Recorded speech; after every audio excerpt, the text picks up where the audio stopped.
La boulangerie, pour moi, c'est un métier où tu te réalises à travers quelques ingrédients, mais avec une gestuelle qui est très très belle. Moi, je dis toujours, j'ai mis des années à faire bien ce métier.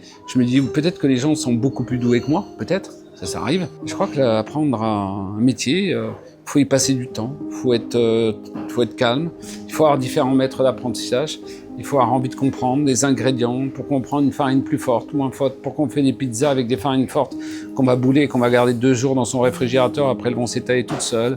Pourquoi la focaccia, c'est la même chose? Ben, c'est tout ça, c'est cet apprentissage. Et puis le pain, c'est bien sûr français, parce que la baguette française est universelle, elle est connue, mais ça va être les ciabatta d'Italie, ça va être les focaccia, ça va être un tas de sortes de pains qui existent dans les pays anglo-saxons, dans les pays du nord de l'Europe, qui sont des pains foncés, etc., mais qui sont très très bons. Je crois que tout ça, il faut apprendre les recettes, la gestuelle, le machin, et c'est tout ça qui fait un métier en vrai. Dans le pain, dans la manière de faire, qu'est-ce qui te plaît le plus? Qu'est-ce qui te fait vibrer avec ça? Moi, à chaque fois que je regarde des pains, des fois, je dis aux gens, vous ne devriez pas les vendre, ils sont trop beaux, ces pains, on a envie de les manger, on a envie de les caresser, on a envie de les aimer. Je trouve ça qui est beau. Tu pars de quelques ingrédients, qui peuvent être 4 ingrédients, hein, farine, eau, sel, levure, mais tu peux rajouter un tas d'ingrédients, un tas de choses pour que ça soit quelque chose de prodigieux. Et ça, je trouve ça extraordinaire. Surtout, on a un des métiers les plus anciens du monde et on a un des aliments avec lequel on pourrait survivre s'il y avait une catastrophe quelque part. Le riz a beaucoup moins de pain. Il n'a pas de germe de blé, par exemple, à l'intérieur, donc il nourrit pas assez. Le pain, c'est le seul aliment avec lequel on peut survivre, donc il faut le respecter, il faut l'honorer, il faut l'améliorer. On l'utilise à l'église, hein, comme le vin. Je crois que c'est juste extraordinaire. Donc c'est ça qui me fascine en vrai. Pouvoir faire des miracles avec peu. J'aimerais revenir vraiment au début. Quelle a été ta première rencontre, on va dire, avec le pain? La première rencontre, ça a été voir mon père faire du pain quand j'avais 3-4 ans. Et j'adorais quand il me donnait la chance de pouvoir venir travailler un peu avec lui dans le fournil, faire une tarte aux pommes, faire un morceau, enfin essayer de faire une baguette, faire quelque chose de beau. Je trouvais que la gestuelle était très belle. Puis j'aimais aussi ses odeurs. Le matin, vous arrivez dans le fournil, vous avez des odeurs de croissant, de pain au chocolat, de tarte aux pommes, de fraisier, un peu de tout. Et je trouvais que c'était extraordinaire. Et puis, partir de quelques matières premières pour faire quelque chose de beau qui nourrit la planète, je crois que dès que j'ai pu comprendre, ça m'a séduit. Tout de suite, donc dès le plus jeune âge, en fait, mordu tout de suite. J'étais à l'école, je me rappelle, à Lure, dans une petite ville en Haute-Saône, et il y avait 8000 habitants. Et quand j'allais voir un instituteur, il me demandait ce qu'on voulait faire. Il demande toujours aux jeunes ce qu'ils veulent faire. Et moi, je disais toujours, je voulais faire de la boulangerie et voyager. C'est vrai qu'à l'époque, on voyageait pas ou peu, et encore moins dans les petites villes de province. Je connaissais pas trop l'avion et tout. Et je commençais à prendre des livres de géographie, à regarder le monde. Et je me dis, tiens, je pourrais faire du pain partout dans le monde, apprendre. Et ça m'a passionné de suite. C'est marrant parce que jeune, on n'a pas souvent une super idée de ce qu'on veut faire plus tard, donc c'est quand même particulier de tout de suite, très jeune, savoir. Ouais, j'ai eu l'impression, j'ai vu un ami qui est chirurgien, grand chirurgien à New York, il opère d'ailleurs les enfants, et il a eu le même déclic que moi, à l'âge de 3, 4 ans, 5 ans, je sais pas, dès qu'on a pu penser, on s'est dit, lui il voulait faire chirurgien, moi je voulais faire de la boulangerie, comme c'était, vous voyez, la voie tracée, on a envie de faire. Ouais. Donc c'était familial et puis ensuite en fait assez naturel. Mon père a vendu son affaire quand je devais avoir une dizaine ou 11 ans, donc j'ai un peu oublié après. Et puis à 15 ans, j'ai voulu rentrer en apprentissage de boulangerie. On était à l'époque sur la Côte d'Azur. C'était plus sympa pour aller travailler tôt le matin, il fait beau. Avec des petites motos, j'ai démarré mon apprentissage, je devais avoir 15 ans et demi. 15 ans et demi. Et j'ai entendu dire que tu avais rejoint les Compagnons du Devoir. Ouais, alors ça a été plus tard. J'ai d'abord fait 2 ans d'apprentissage. À Fréjus, avec un maître d'apprentissage extraordinaire. On faisait du pain au levain naturel, dans un four à bois. Je me souviens tout le temps de remettre le pain dans le four à bois avec la petite pelle en bois et de me mettre des écharpes. Vous savez, à l'époque, j'avais des mains d'enfant, quoi. C'est vrai que ça fait mal. Et puis de brasser cette pâte, ça demande beaucoup d'énergie, en vrai. Parce qu'à l'époque, on pétrait avec des vieux pétrins en première vitesse. Il fallait rabattre la pâte toutes les demi-heures. Mais j'aimais cette gestuelle. Et on commençait à minuit. Donc ça fait tôt pour un jeune homme de commencer à travailler à minuit, ça veut dire se lever à 11h, ça veut dire essayer de dormir la journée. J'ai fait 2 ans d'apprentissage, après je suis parti à l'armée. Et à l'armée, j'ai commencé à faire mon initiation pour voyager, puisque je me suis retrouvé à Lyon-Satonnet. J'avais demandé à faire l'outre-mer, donc c'était pas vraiment l'outre-mer. J'ai été voir le colonel au bout d'un mois, et je dis mais moi j'avais demandé à faire l'outre-mer, il cherchait des appelés volontaires pour partir à Beyrouth. Et je suis parti à Beyrouth dans les casques bleus pendant 6 mois et demi. J'ai fait mes classes dans l'armée, vivre en communauté, parce que c'est là où j'ai démarré à apprendre à vivre en communauté, partagée, puisqu'on vivait dans des tentes, hein, ça a duré 6 mois, 7 mois, avec des FAMAS par terre. Et là, quand je suis rentré à Paris, je me suis dit, qu'est-ce que je vais faire pour continuer ma vie de boulanger? J'ai vu une affiche des compagnons de devoir du Tour de France. Et je me suis dit, bah tiens, je vais essayer. Et tu savais ce que c'était à l'époque, ou parce que c'est quand même...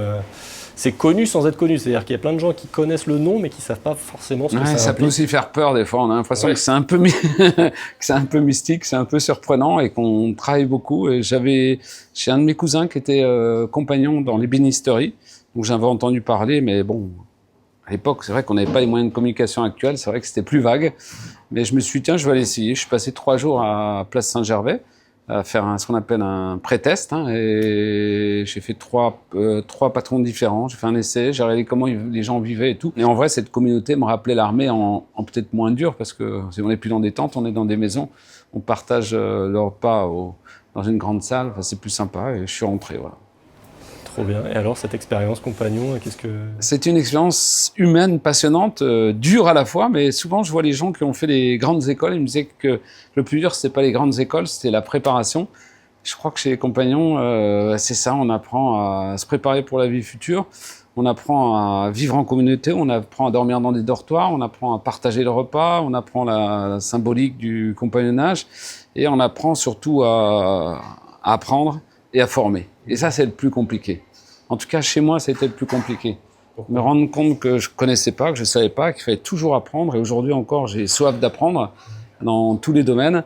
Et puis, apprendre à former, ça veut dire qu'il faut beaucoup de patience, il faut de la pédagogie. Et ça s'apprend, en vrai. Je sais pas, il y a des gens qui ont peut-être ça d'une façon un peu plus innée au démarrage. Mais bon, il y a un long apprentissage, un long cheminement pour être un bon formateur, pour être un bon professeur. Et je crois que c'est passionnant. C'est des rapports humains qui sont extraordinaires. Et puis, tout ça autour du pain, de la pâtisserie, de la viennoiserie, c'est magique. Et tu te doutais que tu allais apprécier ce côté formation tout de suite, ou est-ce que c'est quelque chose que tu as un peu découvert sur le tas et tu as pris goût Ah non, pas du tout. En vrai, je dis toujours que j'ai fait tout ce que j'avais pas envie de faire au départ. Je suis allé dans des villes chez les compagnons où je voulais pas aller. Mais bon, à chaque fois, c'était les choix du responsable de placement chez les compagnons.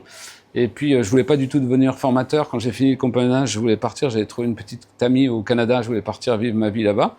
Et puis, on m'a dit non, ça marche pas comme ça. On t'a formé. Maintenant, tu vas former. Et donc, tu vas rentrer comme formateur pour les compagnons. En vrai, j'ai fait... la vie, je crois qu'elle est assez bien faite parce qu'en vrai, on m'a remis sur le droit chemin à chaque fois. Voilà. Quand je voulais pas faire quelque chose, on m'a demandé de le faire et je l'ai fait. Et je crois que j'ai appris beaucoup et je pense que c'est bien pour les jeunes de savoir, c'est que parfois on a l'impression que faire des choses sont pas bien pour vous, mais en vrai elles sont bien pour vous. Mais il faut s'en rendre compte. En vrai, je dis souvent que j'ai eu la chance d'avoir des maîtres d'apprentissage divers et variés qui m'ont guidé sur la bonne voie pour que je m'épanouisse. Et combien d'années chez les compagnons du coup? 4 ans et demi, presque 5 ans, et après je suis devenu formateur pendant 2 ans. En 2 ans. Voilà. Ok. Et t'as participé au Tour de France ou... J'ai fait le Tour de France, oui. en vrai, ouais. J'ai fait Paris, j'ai fait Marseille, j'ai fait Bordeaux, j'ai fait Nîmes. Non, j'ai voyagé, quoi, comme on dit, c'est plus avec le baluchon, c'est avec la valise maintenant. On met sa valise dans le train ou dans l'avion et on part, on change de ville. Et c'est intéressant parce qu'à chaque fois on trouve des nouvelles équipes et c'est très dur dans la vie. C'est comme si on disait à une personne de déménager tous les 6 mois ou tous les ans. Et tu dis, il faut que je me refasse des amis, il faut que je me réhabitue à la ville, il faut que je l'apprenne. À l'époque, il n'y avait pas Google Maps.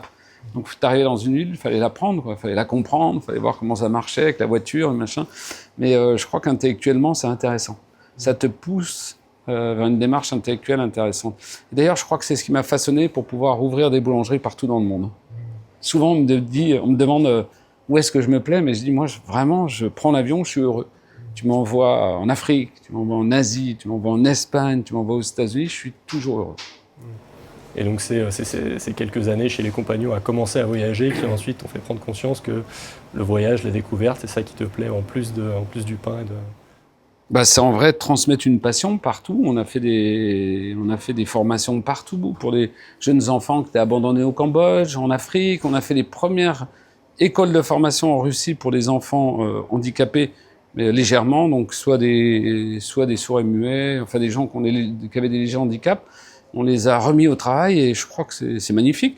Et en dehors de ça, pour tous les gens, avoir la chance d'avoir un métier. Je me souviens de former à Dakar un boxeur.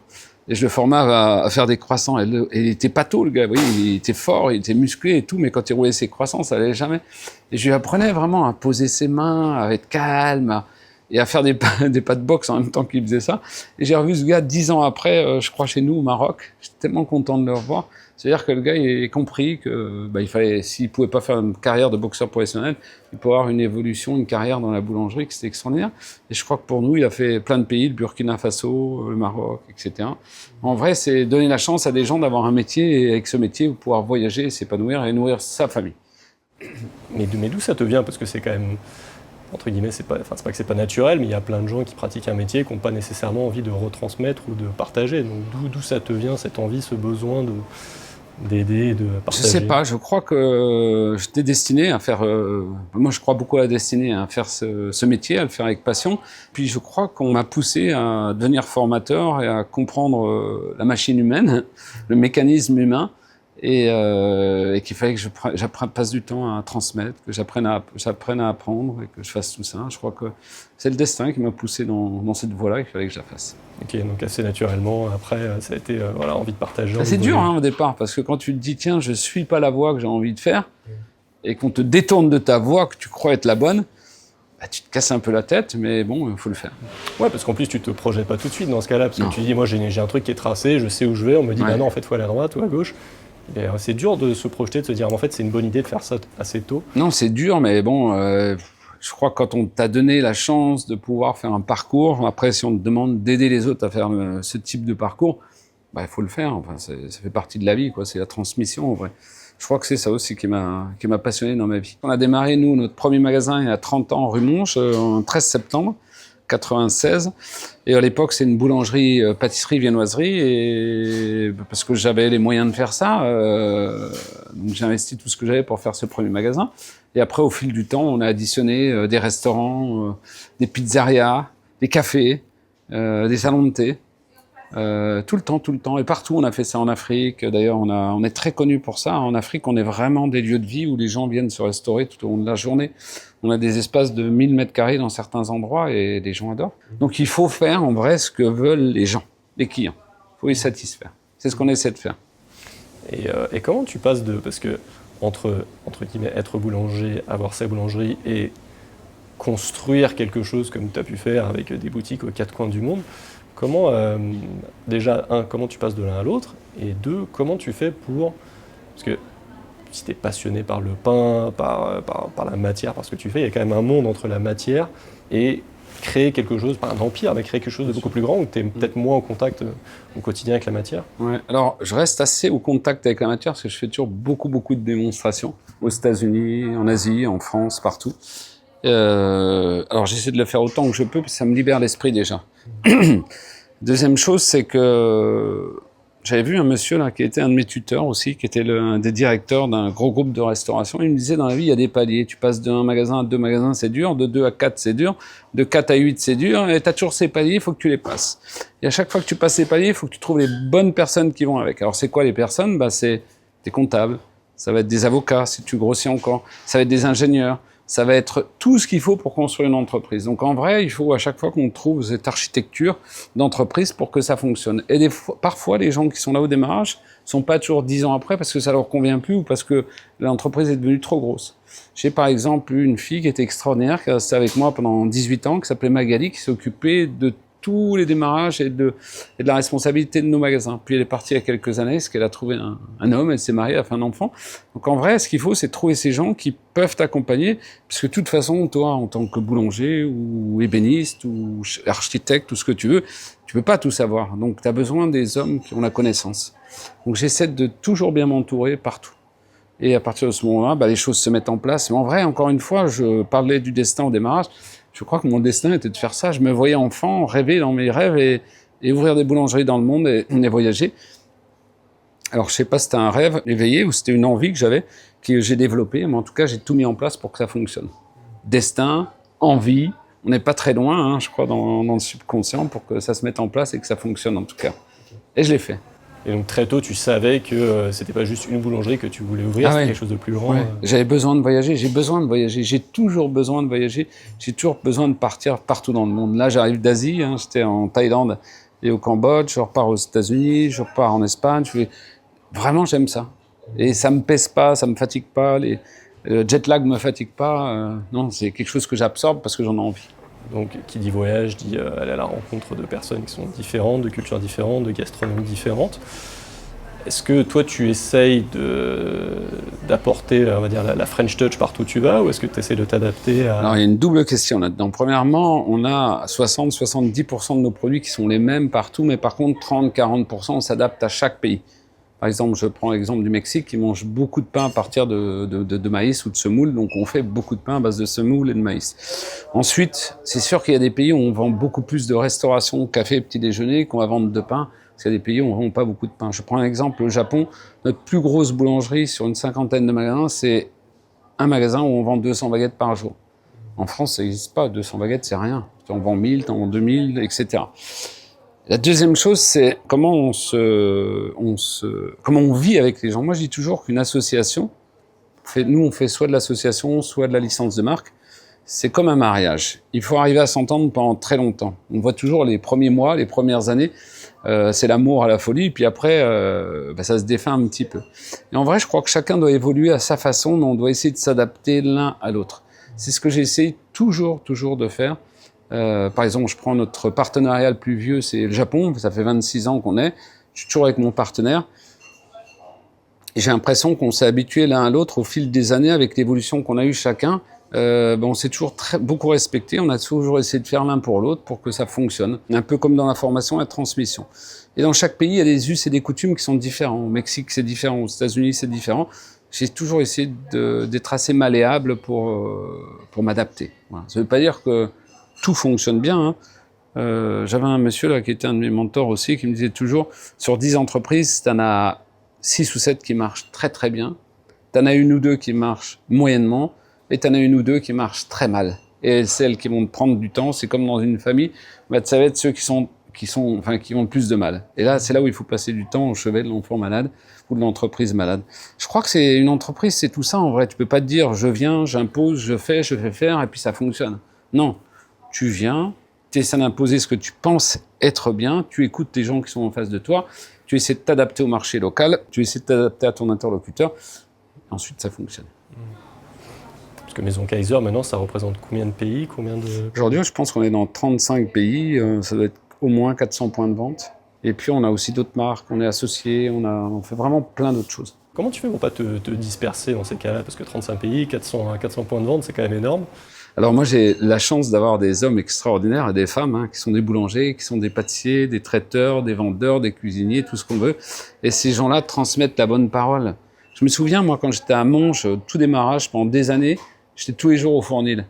Et malgré que je sois là, il y avait souvent des erreurs de fait. Ça veut dire que même moi, j'arrivais pas à anticiper les choses suffisamment pour que tout fonctionne bien.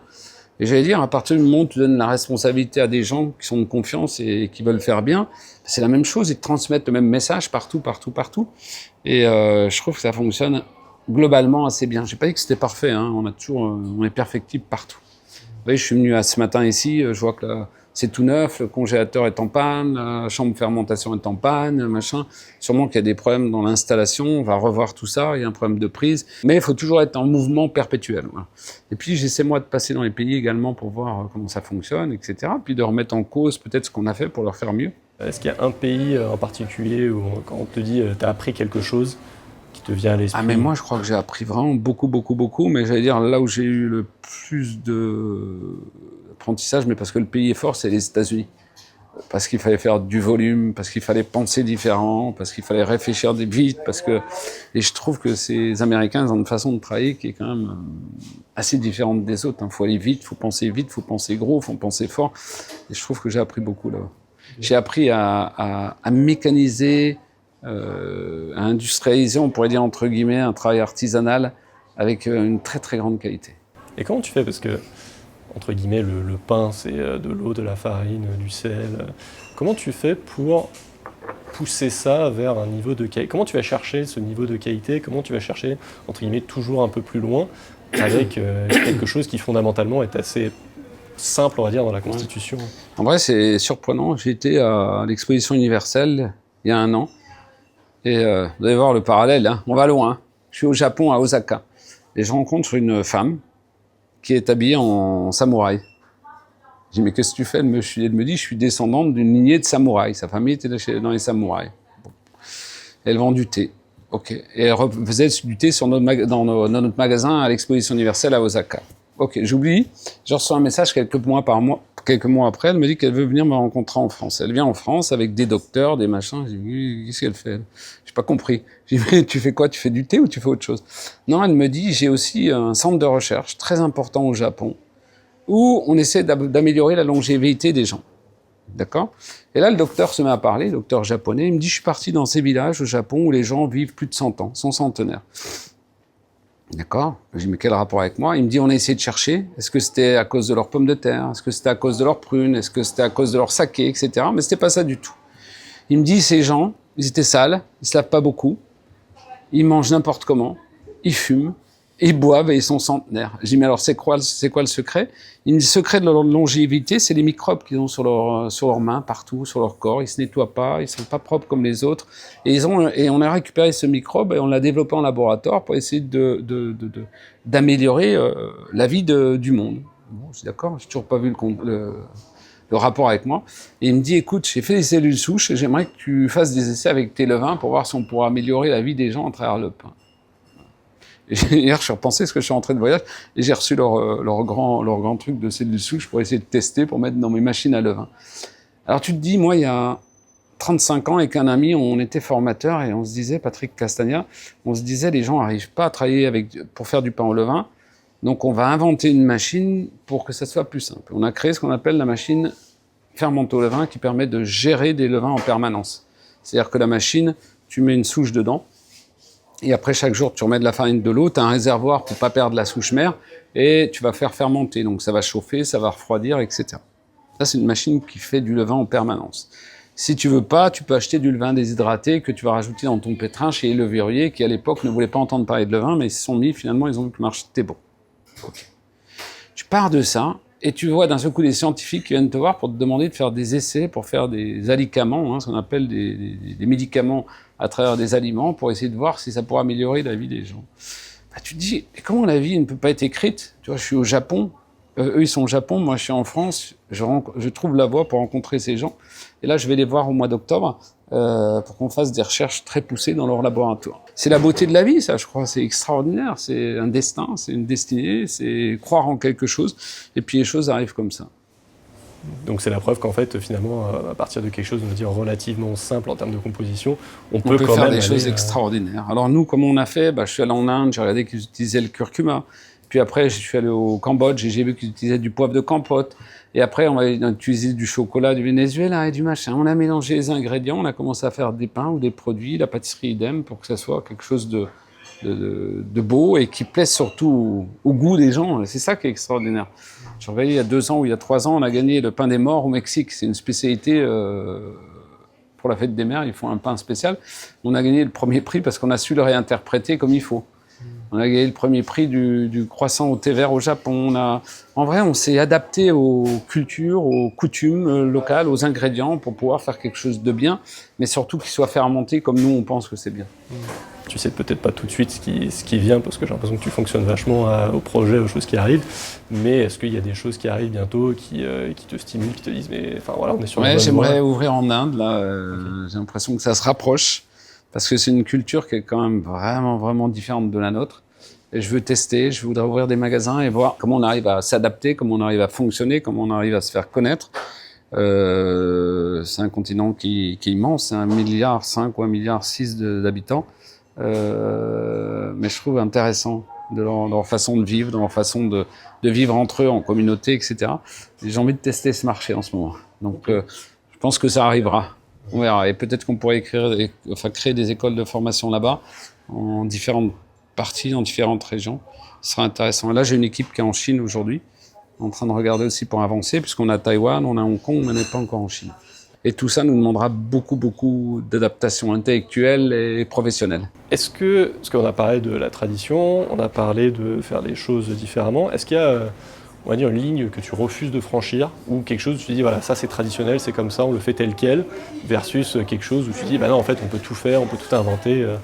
En vrai, je me suis beaucoup posé de questions par rapport à ça. C'est-à-dire que quand j'ai été éduqué chez les compagnons, je me suis dit, est-ce que le modèle, c'est d'ouvrir un magasin, d'avoir sa femme dans le magasin, d'avoir son boulanger en bas, son pâtissier, de travailler dedans? Ou est-ce que le modèle, c'est de se développer, de pouvoir partir dans le monde? À l'époque, on disait un artisan, c'est quelqu'un qui est dans son entreprise. Un cuisinier, un chef cuisinier devait rester dans son restaurant, un pâtissier dans sa pâtisserie. Et ça m'a fait beaucoup hésiter par rapport à l'éducation que j'ai eue quand j'ai commencé à faire du développement. Et je me suis dit, non, mais peut-être que le monde, il est plus ambigu, il est plus compliqué, ou il est plus beau que ça, et peut-être que chacun doit vivre en fonction de son intensité, de sa force, de sa volonté, de ce qu'il pense. Et c'est ce que moi j'ai voulu faire, et j'ai engagé des jeunes à prendre cette voie, mais pour ceux qui en avaient envie, parce que celui qui a envie de vivre dans son entreprise, rester dans sa ville et de faire du bien dans sa ville, c'est extraordinaire. Et celui qui a un sujet de vouloir faire du développement, de l'expansion, etc., et qui a la force et la volonté, je crois que c'est aussi extraordinaire. En vrai, chacun a sa voie. Je crois que le plus important, c'est de respecter son prochain, de faire les choses d'une façon qui soit carrée, qui soit propre. Et puis, si t'as fait les compagnons, si t'as appris un métier pendant des années, c'est essayer de le faire bien.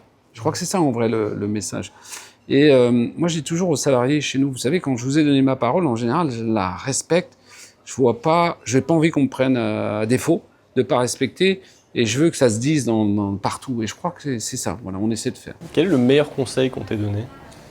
Le meilleur conseil qu'on m'ait donné, c'est d'être moi-même. Je crois que le truc est con, comme la vie, mais c'est important, c'est-à-dire qu'il faut pas que tu ailles à l'encontre de ce que tu as envie de faire.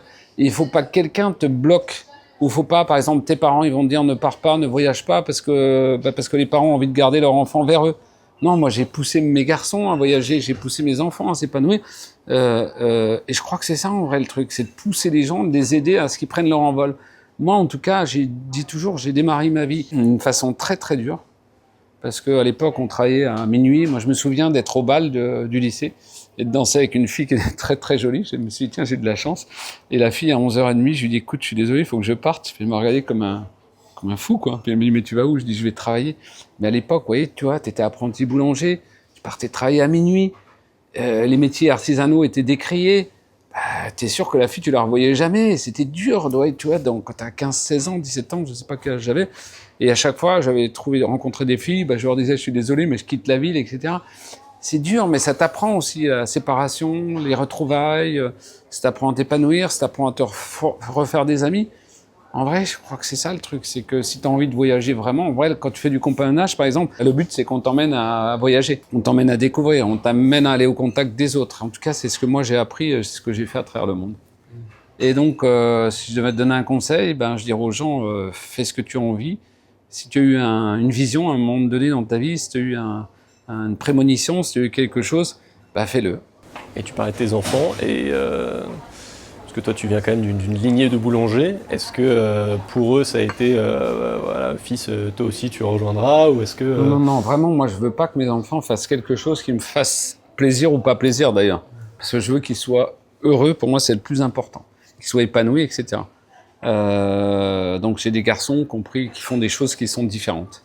Et je trouve ça bien. Si un jour ils ont envie de me rejoindre pour X raisons, je serai très heureux, mais s'ils viennent pas, je serai aussi très heureux. Parce que demain, quand je serai plus là, j'ai pas envie qu'ils soient crus obligés de continuer à faire ce que j'avais démarré. C'est mon choix de vie, c'est mon chemin de vie, c'est ma carrière. Ils font ce qu'ils ont envie. S'ils ont envie, ils font. S'ils n'ont pas envie, ils font pas. Que t'as quel âge maintenant? 60. 60 ans, parce que ce qui est extraordinaire, et ce qui me fascine avec toi, ton histoire et ton parcours, c'est que je connais plein de gens qui sont plus jeunes, ou même à 20-30 ans, et qui ont l'impression, en fait, ça y est, j'ai appris ce que j'avais à apprendre, et ça y est, et je suis fasciné par cette manière que tu as de décrire la vie, et de dire, en fait, il faut toujours apprendre. C'est-à-dire, il n'y a aucun moment tu t'es dit, ça y est, j'ai tout appris, je sais... Tu demandes aux gens chez moi, je suis un fou, moi. Je suis un malade mental, hein. Je vais te poser des questions, je vais demander pourquoi tu as fait ça et comment tu l'as fait, qu'est-ce qu'il y a là, machin. Je fais des photos dans le monde entier, tous les produits que je trouve beaux, pour qu'on reconstitue, pour qu'on refasse, pour machin, tout le temps, inlassablement. Et j'adore. Et je dis toujours, moi, je prends l'avion, c'est comme le premier jour où je prenais l'avion. Et je vais découvrir. Je vais dans les pays, je vais voir le marché aux épices, je vais voir le marché aux fruits et légumes, je vais voir comment on peut adapter un produit. Et c'est beau. Je trouve ça beau. J'étais en Thaïlande, là, j'ai fait des photos de produits, par exemple, j'ai trouvé très beau chez nous, je ne connaissais même pas. Et j'ai dit, tiens, voilà, des produits qui sont intéressants, qu'on pourrait refaire demain en France. Le jour où tu n'as plus envie d'apprendre, je crois que c'est le jour où, en tout cas pour moi, où ce sera le jour de la fin, quoi, où je m'arrêterai, j'aurai plus envie, je bougerai plus, je ferai plus rien. Mais je serai foutu. C'est-à-dire que mon cerveau s'arrête. Et tu peux pas avoir vécu à 300 à l'heure et d'un seul coup te dire je m'arrête, c'est pas possible. La vie, c'est pas ça. Est-ce que tu as un rêve pour la suite? Mon rêve, c'est d'ouvrir des écoles de formation, de continuer à ouvrir des magasins dans le monde, d'essayer de rendre des gens heureux, épanouis. Parce que nous, on propose aussi à nos gens qui sont chez nous de pouvoir s'installer, de pouvoir s'associer avec nous, ou d'ailleurs sans nous, s'ils ont envie. Je me suis associé avec des gens pour faire d'autres marques, par exemple. En vrai, que les gens soient heureux à travers ce métier de la boulangerie-pâtisserie que je connais bien. Le thème de ces rencontres, c'est « Vive la vie ». C'est une phrase qui m'est chère, qui nous est chère à l'équipe. C'est ce moment où tu es en train de travailler et puis il se passe quelque chose et tu dis « mais vive la vie ». C'est ces moments forts où tu comprends pourquoi tu fais les choses. Un, qu'est-ce que ça t'inspire? Et deux, est-ce qu'il y a un moment dans ta vie où tu te dis « mais vive la vie ». Franchement, vivre la vie, pour moi, ça a été l'exacte réalisation de tout ce que j'ai fait pour être heureux. C'est-à-dire, je disais tout à l'heure, j'ai démarré de façon dure, et puis après, la vie s'est améliorée au fil du temps, parce que je m'en suis donné les moyens, parce que je me suis justement, tiens, il faut que je la vive, cette vie, il faut que je l'épouse, il faut que je l'aime, il faut que je la développe, et je crois que ça, c'est extraordinaire. Ne restez pas avec des barrières, ne restez pas avec des choses qu'on vous a apprises qui pourraient être pas bonnes pour vous, mais vivez, profitez, apprenez avec les gens. Vous avez tellement de gens qui sont extraordinaires sur cette terre, qui soient de partout, dans tous les horizons, dans tous les pays, qu'il faut vivre, il faut être heureux, il faut voyager, il faut se faire plaisir, il faut être content. Vivre la vie, c'est extraordinaire. J'adore, ça pourrait me correspondre. Je vais l'écrire sur le mur. C'est floqué, vive la vie, on est partout. On va faire un pain, vive la vie. Eric, c'était un plaisir, merci beaucoup. Merci beaucoup.